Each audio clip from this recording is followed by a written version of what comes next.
और यह जो कथा है भगवान से कामदेव का युद्ध हुआ है। ये काम भी बड़ा विचित्र है, मिलता जुलता तो नाम रखा। किसी ने कहा भगवान का नाम है राम, तो ये बोला हमारा नाम है काम। कहा भगवान बड़े सुंदर हैं, सहज सुंदर सांवरो। काम बोला हम भी सुंदर हैं। अरे कहा कि उनके बारे में भगवान शंकर कहते हैं कि हरि व्यापक सर्वत्र समाना। काम बोला हमारे बारे में भी शंकर भगवान कहते हैं बिनु बपु व्याप ही सब ही पुनि। हमारे बारे में भी कहा कि बिना शरीर का हो के सबको व्यापेगा। ये बिल्कुल राम जी की तरह। अरे राम जी धनुष बाण लिए हैं तो काम कुसुम धनुषाय के लीन है। राम जी के बस में सारा संसार की तुम अखिल भुवन पति, और काम सकल भुवन अपने बस कीन है।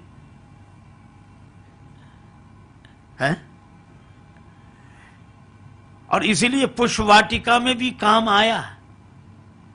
भगवान ने जब श्री जानकी जी को के आने की धुन सुनी तो कहने लगे मानव मदन दुंद भी दीन ही, मनसा विश्व विजय कहाँ कीन ही। वह विश्व विजय करना चाहता है और विश्व में एक एक को कहाँ तक जीते, विश्व रूप रघुवंश मणि, इसलिए यह आक्रमण करने आया है। लक्ष्मण जी ने कहा तो क्या काम आप तक आ जाएगा? हमने तो सुना है जहां राम तहां काम नहीं। श्री राम जी ने कहा आज आ जाएगा। क्यों? उसने श्री सीता जी के चरणों में जो पैजनी है उनके नूपुरों में अपना स्थान बना लिया है। तो जो श्री जानकी जी के चरणों का आश्रय ले लेता है वह काम ही क्यों ना हो राम जी तक पहुंच ही जाता है। अच्छा, जब काम श्री जानकी जी के चरणों का आश्रय लेकर राम जी तक पहुंच जाए तो कोई कामी क्यों नहीं जानकी जी के चरणों का आश्रय लेकर राम जी तक पहुंच जाएगा। कामी, क्रोधी, लोभी, मोही, ये सब श्री किशोरी जी के चरणों का आश्रय लेकर पहुंच जाते हैं। मां की बड़ी महिमा है। एक कवि ने कहा मां तो सबकी मां होती है, इसमें मुझको क्या कहना है, और यदि कहना है तो यह कहना है कि मेरी मां का क्या कहना है। श्री जानकी माता। एक भक्त कहते हैं किशोरी जूकों का जाने मति मंद, जनक किशोरी कृपा करे बिन द्रवे न कौशल चंद। सिया जूकों जे जन जान चुके, तिन कहा रसिक लाल रघुनंदन आपन मान चुके। काम यहां भी आया, पर काम श्री सीता जी के चरणों में समर्पित होकर प्रेम बन गया। और काम रास पंचाध्यायी में भगवान की लीला में भी आया। भगवान ने कहा कि हमसे युद्ध, हाँ। भगवान ने कहा हम तैयार हैं। तो कमरे में लड़ोगे कि मैदान में? तो काम ने कहा मैदान में। भगवान ने कहा हम तैयार। लेकिन काम बोला रात्रि का समय होना चाहिए। तदनंग वर्धनम, वह समय हमारे लिए अनुकूल होगा। भगवान ने कहा रात्रि का समय। काम बोला यही के एक परम बल नारी, गोपियों को इकट्ठा करो। भगवान ने कहा ठीक है। गोपियां, परिस्त्रियां सब इकट्ठी की। इसीलिए तो शंकर जी देखने आए। शंकर जी ये लीला देखने आए, इंद्रादि देवता ये लीला देखने आए कि काम के अनुसार भगवान प्रत्येक शर्त स्वीकार करते हुए भी जिनमें काम उत्पन्न न हुआ हो ऐसे हैं भगवान श्री कृष्ण। काम ही मूर्छित हो गया और भगवान मनोज मोहन कहलाए, अच्युत, अविकारी। और यह लीला देखने के लिए कोई साधारण नहीं, कामारी शंकर भगवान आए। अच्छा, इस लीला की सबसे बड़ी विशेषता क्या है?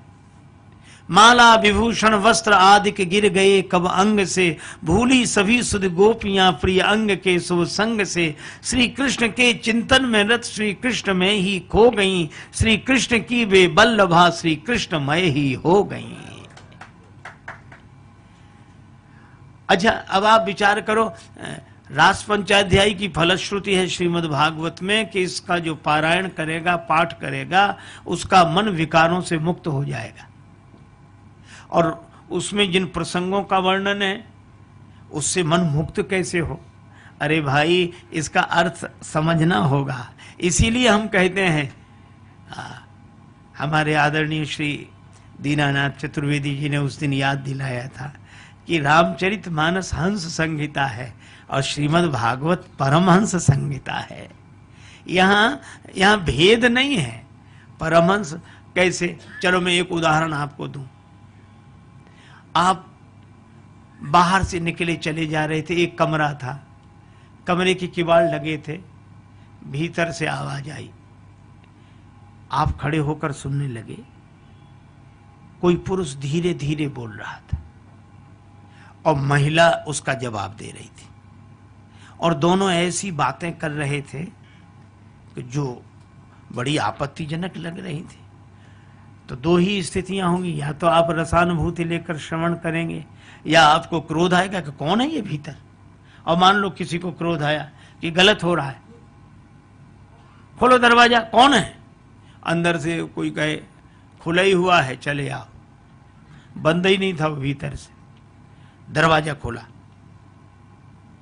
और देखा एक आदमी, और दूसरा कहां है जिससे तुम बात कर रहे थे? देख लो, पूरे कमरे में खोजा, मिला ही नहीं दूसरा। तो बड़ा हैरान हुआ कि फिर दूसरा था, हमने तो अपने कानों से सुना, और ऐसे कैसे हो सकता है? तो वो मुस्कुराया। तो मुस्कुरा क्यों रहे हो?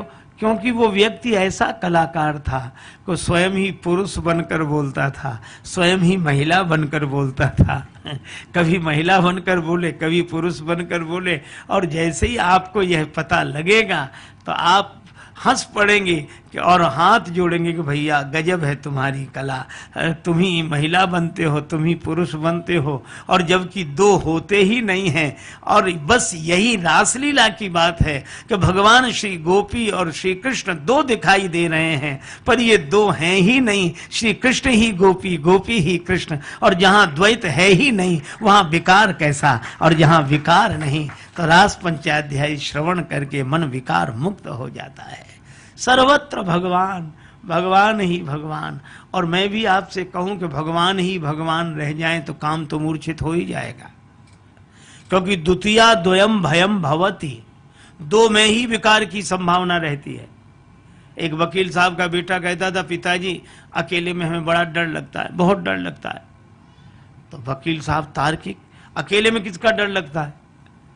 कहा हमको तो अकेले में ही डर लगता है। किसका डर लगता है? तो बोला हमें भूत का डर लगता है। तो वकील बोले फिर अकेला कहां रहा? एक तू, दूसरा तेरा भूत, डर शुरू। आप जैसे ही दो को निर्मित करेंगे भय शुरू हो जाएगा। दो को निर्मित करेंगे काम क्रोध लोभ मोह मद मत्सर शुरू हो जाएंगे। अगर एक ही एक रह जाए, दो नयनों का यही संदेश कि यह भी देख और वह भी देख, और देखत देखत ऐसा देख मिट जाए दुविधा रह जाए एक। ये श्री कृष्ण की प्रेम लीला है। दो तो हैं पर उसके बाद भी दो दो नहीं है। और तब क्या है? आहा, न नदी बची न समुद्र, न प्रेमी बचा न प्रेमास्पद, बस प्रेम ही प्रेम, प्रेम परम प्रेम ऐसा छा जाए। यह भगवान श्री कृष्ण की लीला की सुगंध है। रामचरितमानस में भी एक उदाहरण है। खरदूषण त्रिशिरा आदि राक्षस 14,000 राक्षसों को लेकर राम जी पर आक्रमण करने आया।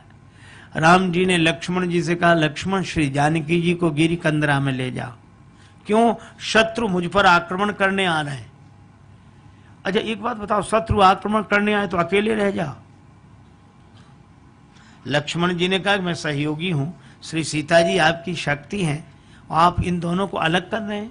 राम जी ने कहा कि हम बाद में बताएंगे, अकेले रह जाना ही ठीक है। सबको भेज दिया। लक्ष्मण जी भी सीता जी भी चले गए और राम जी अकेले। और जैसे ही राम जी अकेले, अब देखो राक्षस आए और उन्होंने देखा कि राम जी अकेले। भगवान ने इतना बढ़िया कौतुक किया, धनुष बाण नहीं उठाया, ना धनुष पर बाण चढ़ाया, ना राम जी ने एक लीला की, सब में प्रकट हो गए। और जब सब में प्रकट हुए तो राक्षस एक दूसरे में राम जी को देखते, और जैसे देखे ये रहे मारो, और उससे इनमें राम जी दिखे, अरे ये रहे मारो। भगवान देखते रहे और राक्षस आपस में युद्ध करके समाप्त हो गए। करी संग्राम रिपुदल लरी मर्यो, समाप्त हो गए। और कितना सुंदर संकेत मिला। संकेत यह है, इसी तरह 14,000 राक्षस राम जी पर आक्रमण करने आए थे। हमारे जीवन में भी हजारों बुराइयां हैं, पर मैं आपसे कहता हूं कि सारी बुराइयां मिट सकती हैं अगर हम एक दूसरे में राम देखने लगे। इसीलिए हम लोग प्रणाम करते तो क्या बोलते हैं? राम राम, इधर भी राम और उधर भी राम, राम राम बोलते हैं। और राम जी सब में दिखाई दें, सब में। उमा जी राम चरण रत विगत काम मद क्रोध, निज प्रभुमय देखई जगत के ही सन करहि विरोध। यह है। लेकिन कई बार अच्छा वैसे भी देखो तो अद्वैत ही है। ज्ञान यही कहता सर्वम खलविदम ब्रह्म, भक्ति कहती है सर्वत्र भगवान, जित देखो तित श्याम मई है।